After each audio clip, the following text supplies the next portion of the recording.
Throughout my life, I've endured a multitude of hurtful words.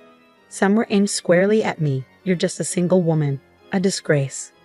But none cut as deeply as the insult hurled at me by my own brother-in-law. I refused to let his venomous words slide without consequence. I am Amy Smith, 38 years old, unmarried yet fiercely independent and fully employed. You might wonder why I have a brother-in-law when I'm not even married. Well, that's because I'm engaged. My fiancé James is 6 years my junior. Our paths crossed through a mutual friend, and from the moment we met, sparks flew. My work life is incredibly demanding, often encroaching on my precious days off. Amidst this relentless hustle, I found solace in James. With him, I could finally unwind and savor moments of togetherness.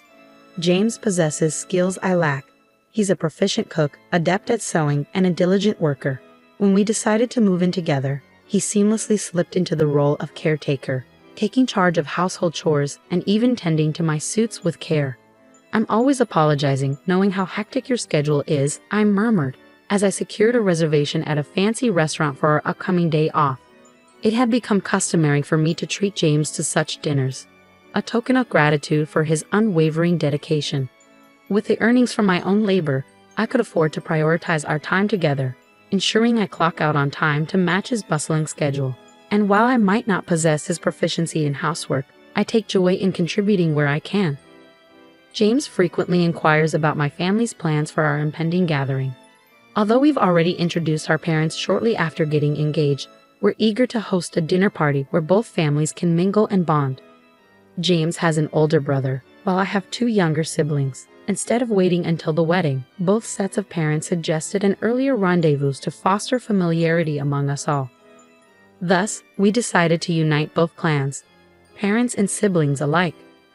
Unfortunately, my brother won't be able to make it due to work commitments, James lamented, his tone apologetic. I understand, James. Your brother's reputation as a skilled lawyer precedes him, I replied, offering reassurance. Although it's a pity we won't meet him this time, there's always the wedding for us to connect. Truth be told, I wasn't overly concerned. I believed it was crucial for the soon-to-be wed couple and their parents to forge bonds, even if some siblings couldn't join in. Sometimes my brother can be a bit unpredictable around new people, so I was worried about his behavior if he did show up. James confided, his demeanor tense with apprehension. However, on the day of the gathering, my brother-in-law was conspicuously absent, much to James' evident relief. Despite this absence, the party unfolded splendidly, with my own siblings in attendance, adding to the jovial atmosphere. Both sets of parents seemed to hit it off, and my siblings took a liking to James, easing my concerns. Reflecting on the event later, I couldn't help but feel it was a missed opportunity not to have met my brother-in-law. Yet, as time passed, I encountered him under different circumstances, only to find him displaying behavior that confirmed James's earlier concerns. In hindsight, I couldn't help but feel grateful that fate had spared me from a potentially unpleasant encounter at the dinner party. One day, my mother and I found ourselves at the university hospital. Concerned about her health, she had been referred to this renowned institution for a thorough evaluation following a visit to a local clinic near our family home. While her symptoms, including palpitations and dizziness, didn't initially raise alarm bells, I insisted on accompanying her to ensure her well-being, especially with our wedding looming on the horizon. Despite her youthful appearance in her mid-60s, the specter of potential serious illness loomed over my mother's health. Her decision to postpone marriage until her 40s had caused me considerable worry, but I felt a profound sense of indebtedness to her for raising my siblings so admirably. How about I cover the cost of a comprehensive checkup for you, Mom? I proposed earnestly, a conviction I had never felt more deeply. This is precisely why I work so hard, to be able to lend a hand in times like these when I can't afford to take time off from my family. As the tests couldn't be completed in a single day, we found ourselves making multiple trips to the hospital. However, tragedy struck during the second visit amidst the chaos of an exceptionally crowded day at the university hospital. With interminable queues stretching out before us, my mother and I found a quiet spot away from the bustling waiting area, where we could enjoy a cup of hot tea. Just as I settled in, my phone rang, likely a work-related call. Leaving my tea with my mother, I excused myself to take the call in a more private location. As expected, it was indeed a work-related inquiry. regarding whether I intended to change my surname upon joining the family register. After the call, I returned to my mother, only to find her visibly upset. What was all that shouting about in the hospital? I hope everything is all right with my mother, I thought anxiously. As soon as I realized that the commotion was directed at my mother, I hurried over to her side. She stood up, her gestures filled with apologies, bowing repeatedly to a well-dressed man who exuded an air of arrogance. Who is he? I wondered, taking in his expensive suit, luxurious accessories, and haughty demeanor. The man berating my mother seems to be a debt collector, I deduced, noting the lack of familiarity between them. Stepping forward, I interjected, "Excuse me for interrupting. Has my mother caused you any harm?" The man turned his attention towards me, sizing me up with a scrutinizing gaze. She placed a cup of tea or something on the seat, and when I sat down, it spilled and stained my soup. "What do you intend to do about it?" "I have important matters to attend to after this," he demanded impatiently. Upon closer inspection, I noticed a faint dampness on his suit, confirming his grievance. "I'm truly sorry about the inconvenience. Please allow me to cover the cost of dry cleaning." I attempted to placate him, but he cut me off, his voice growing louder with frustration. The escalating altercation caught the attention of passers-by, and soon a few nurses emerged, followed by a curious crowd. Sensing the need to defuse the situation, the man relented. "I'll let you off with a cleaning fee." He then turned to me, seeking my contact information. "Could you provide me with your details so I can arrange for reimbursement?" he asked, adopting a more composed tone. "Oh dear, I seem to have misplaced my business card. Usually, I'm more prepared for situations like this," remarked a passing security guard, offering his concern. Sensing tension, he inquired, "Is everything all right? Do you need assistance?" The man clicked his tongue disapprovingly before flinging his business card in my direction. "Make sure you give me a call," he demanded sternly. "There's no escaping this. I have close ties with this hospital, and they'll provide me with your details." Confusion and dismay washed over both my mother and me. Despite our apologies, the man's hostility persisted. I attempted to stand up for us, but he swiftly cut me down with a demeaning remark. "Look at you, single at your age. They say women have an expiration date, but you're not just expired, you're unsellable industrial waste. You're nothing but raw garbage, a single woman." His words dripped with disdain once more. As I braced myself to confront the insult hurled not just at me, but at my mother as well, the man suddenly bolted, evading the pursuing security guard. What an appalling display of rudeness. I'm seething. I seethed, my stomach roiling with disappointment at my inability to shield my mother from such disrespect. Acknowledging the concerned onlookers and security personnel with a light bow, I retrieved the business card that had been discarded at my feet. Curiosity piqued, I examined the name and title printed on it, feeling a mix of bewilderment and indignation. "So that's the root of this debacle," I muttered, resolving to cancel the checkup and return home, prioritizing my mother's emotional well-being. The memory of that man's venomous words fueled a simmering determination within me. I vowed to ensure he faced the consequences of his callous remarks against my mother and me. About a week later, I found myself at the courthouse.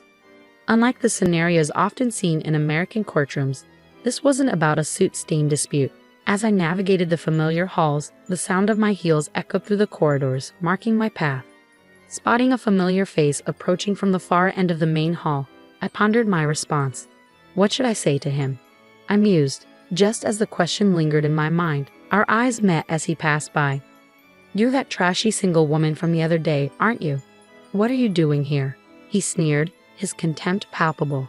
It was unmistakably the same man who had verbally attacked my mother and me previously. Though my instinct urged me to retaliate sharply, I knew better. Deep within, there was a desire to combat injustice with a strong sense of righteousness, a resolve to eradicate evil with every fiber of my being. "Oh, my apologies for the other day. You must be Tom Dixon from the Honeywell Law Office," I acknowledged calmly, disregarding his initial hostility, as the memory of his discarded business card resurfaced in my mind.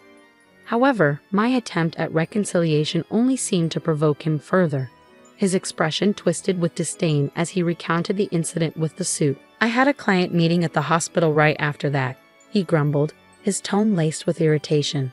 "And you disgraceful woman, have the audacity to soil my suit and then ignore my attempts to reach you. It was evident that Dixon was a lawyer by profession.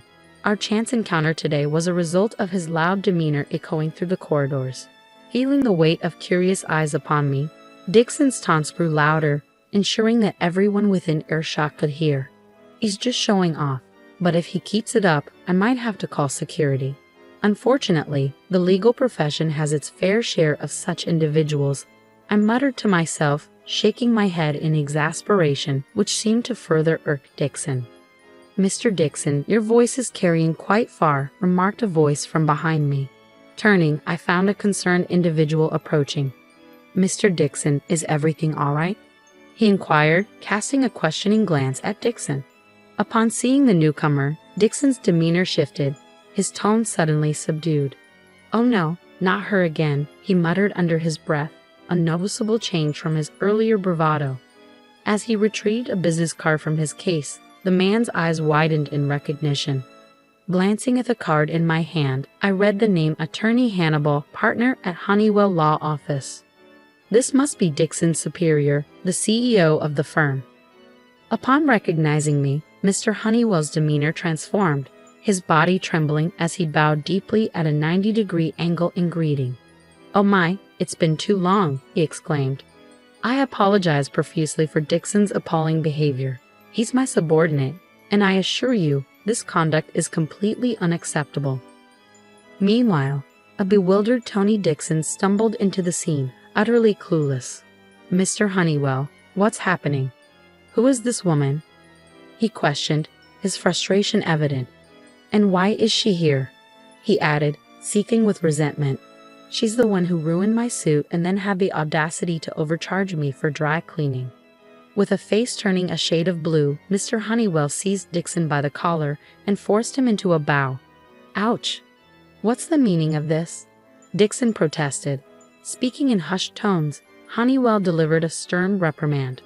"How dare you, Dixon? This woman is a prosecutor, and furthermore, she's my former boss, Smith. She's renowned for her impeccable track record in winning every case she takes on." Lawyer Dixon stood dumbfounded, unable to reconcile the fact that the woman he had disparaged as garbage was, in fact, a prosecutor. "Yes, I am a lawyer," she affirmed. "Since childhood, I've been driven by a passion for justice. I was torn between pursuing a career as a police officer or a lawyer, but ultimately, I chose the latter.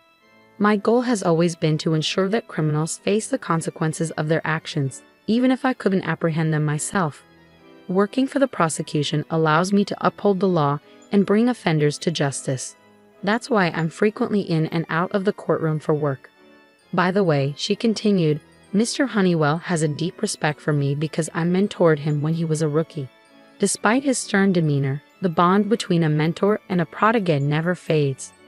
Attorney Dixon, still reeling from the revelation, attempted to interject, but she didn't allow him the opportunity.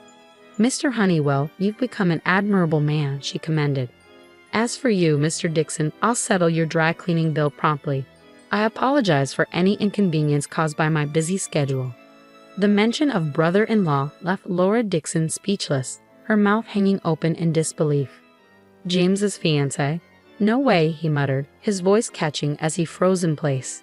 Glancing at the business card he'd have flung at me earlier, I pieced together the puzzle. This rude individual was none other than my brother-in-law, who had missed a family wedding due to work commitments. Observing his complexion turn ashen, I addressed him sternly. "As a lawyer, you're well aware that derogatory remarks like 'a single woman is garbage' are considered deeply offensive. While I was prepared to cover the dry cleaning costs, your reaction was utterly unacceptable. Under the law, such behavior can result in a sentence of up to 1 year in prison, a fine of no more than $3,000, or both. Which option do you prefer?" I delivered the ultimatum with a smile playing on my lips. Realizing the gravity of his situation, Attorney Dixon sank to his knees, bowing humbly. "Please forgive me, especially if this were to attract media attention. I understand that assertive lawyers are particularly sensitive to public perception. Sometime later, I celebrated a joyous wedding and am now reveling in the bliss of newlywed life." James has embraced his role as a full-time house husband, allowing me to throw myself wholeheartedly into my work for the betterment of our family. Despite his earlier transgressions, my brother-in-law has since apologized profusely to both my mother and me. He even offered to settle the dispute, but I opted to let go of the dry cleaning bill and move on. I am confident in my ability to earn the money myself. It's likely that my brother-in-law's absence from the ceremony was due to feeling uncomfortable about the situation. As a consequence of his actions and the complaints from other customers, my brother-in-law's business has taken a significant hit. It's true what they say, bad deeds eventually come to light. I've made a vow to myself to safeguard this newfound happiness, ensuring that we can continue to support and uplift each other through life's challenges.